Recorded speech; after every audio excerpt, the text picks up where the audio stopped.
नमस्कार दोस्तों जैसा कि आप सब देख ही रहे होंगे कि पिछले एक दो दिन से पाकिस्तान और सऊदी अरब के बीच डिफेंस डील को लेकर काफ़ी चर्चा चल रही है। और स्पेशली जब से पाकिस्तान का यह बयान आया है कि वो अपना न्यूक्लियर प्रोग्राम सऊदी को सौंप सकता है, मतलब एक डायरेक्ट मैसेज देने की कोशिश की जा रही है। इसी बीच भारत की तरफ से एक बड़ा मैसेज आपको देखने को मिलेगा। India says it expect Saudi Arabia to mind sensitivity after pact with Pakistan. आज हम इसी पर डिटेल्स में और ओवरऑल जियोपॉलिटिकल पर्सपेक्टिव से देखेंगे कि एग्जैक्टली हो क्या रहा है। चलिए शुरुआत करते हैं। 17 सितंबर को सऊदी अरब और पाकिस्तान के बीच एक strategic mutual defence agreement sign किया गया। इसमें दो सबसे इम्पॉर्टेंट बातें थी। पहली थी कि अगर दोनों में से किसी भी देश पर हमला होता है तो वो दोनों देश पर हमला माना जाएगा। यह एक प्रकार का नाटो जैसा पैक्ट है। दूसरी बात है कि सबसे इम्पॉर्टेंट बात जिसके बारे में पाकिस्तान के डिफेंस मिनिस्टर ख्वाजा ने कंफर्म किया है कि that Pakistan could make it nuclear programme available to Saudi Arabia if needed. यह लॉन्ग सस्पेक्टेड सिक्योरिटी एग्रीमेंट है। अगर हम हिस्टोरिकल कॉन्टेक्स्ट देखेंगे तो 1970 और 80 के दशक के बाद ही सऊदी अरब ने पाकिस्तान को यह न्यूक्लियर प्रोग्राम है उसको काफ़ी हद तक फाइनेंस किया है। इसलिए यह डील एक फॉर्मल तरीके से की जा रही जिसे पाकिस्तान मिनिस्ट्री या पब्लिकली कह दिया गया। इस न्यूज़ को लेकर पूरे मिडिल ईस्ट में खलबली मच गई। दोस्तों, इस डील का एक लीगल डायमेंशन भी है जिसको समझना क्रूशियल है। सऊदी अरब एक नॉन न्यूक्लियर वेपन स्टेट है। उसने एनपीटी यानी न्यूक्लियर नॉन प्रोफेशनल ट्रेटी को साइन किया है।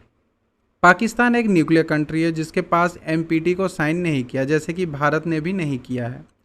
सऊदी अरब पर एमपीटी का आर्टिकल 2 लागू होता है जो कहता है कि non nuclear state can not receive them.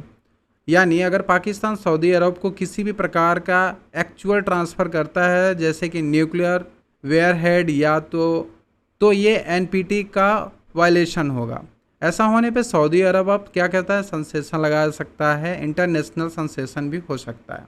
Nuclear umbrella यह पहला और सबसे कॉमन इंटरप्रटेशन है। पाकिस्तान फिजिकल ट्रांसफ़र नहीं करेगा बल्कि एक डिटर्डेंट अवरोध की तरह काम करेगा। ऑपरेशनल कोऑपरेशन ज्वाइंट प्लानिंग है जो कि कंट्रोल पूरी तरह पाकिस्तान के पास ही रहे। फॉरवर्ड डेवलपमेंट डिलीवरी सिस्टम जैसे कि बैलिस्टिक मिसाइल जिसकी रेंज 2750 किलोमीटर है, जिसके ऑलमोस्ट पूरा मिडिल ईस्ट कवर होता है, सऊदी सॉइल पर डिप्लॉय कर दिया जाए। इस डील का जो रीजनल इम्प्लीकेशन क्या है कि मिडिल ईस्ट में सबसे ज़्यादा चिंता होगी इसराइल को, और जिसे एक डायरेक्ट न्यूक्लियर डिटरेंट की तरह देखा जाएगा। दूसरा है ईरान को बड़ी चिंता होगी। सऊदी अरब और शिया मेजॉरिटी है। ईरान सबसे रिएक्शन में अपना न्यूक्लियर और मिसाइल प्रोग्राम एक्सेलरेट कर सकता है। बाकी गल्फ स्टेट जैसे कि यूएई, कतर और बहरीन भी अब न्यूक्लियर प्रोटेक्शन चाहते हैं। यहाँ तक कि भारत का सवाल यह है तो भारत एक बड़ा मैसेज सेंड किया है। मिनिस्ट्री ऑफ एक्सटर्नल अफेयर ने स्पोक पर्सन रणधीर जायसवाल ने स्टेटमेंट जारी किया है। India expect Saudi Arabia to take into account the long stand strategy relationship with India while depending ties with Pakistan. मतलब भारत इनडायरेक्टली यह कह रहा है कि पाकिस्तान के साथ रिश्ता गहरा करते समय आपको भारत के साथ भी जो लॉन्ग स्टैंड स्ट्रेटजी रिलेशनशिप है उसको अकाउंट में लेना चाहिए। भारत और सऊदी अरब का रिलेशन रिसेंट ईयर से काफ़ी अच्छा हुआ है, चाहे वो एनर्जी सिक्योरिटी हो। अब भारत का सेकेंड मेजर ऑयल सप्लायर है रसिया के बाद। ज्वाइंट मिलिट्री एक्सरसाइज भी होती हैं। भारत का अप्रोच मेजर है और कन्फर्मेशन नहीं चाहते हैं। इनफैक्ट भारत का जो इस तरह के डेवलपमेंट के बारे में लूप में रखा गया है। अब भारत आगे किस तरह बढ़ेगा, स्ट्रेटजिकल कंसिडरेशन क्या है। भारत सऊदी अरब के साथ अपने डिप्लोमेटिक रिलेशन और म्यूचुअल इंटरेस्ट को ख़राब नहीं करेगा। भारत अब अपने डिफेंस पोस्चर और प्रिपरेशन वेस्टर्न बॉर्डर पर जो कि साथ में बॉर्डर है रिव्यू करेगा। इंटेलिजेंस कॉपरेशन गल्फ पार्टनर के साथ अब और ज़्यादा क्रूशल हो जाएगा।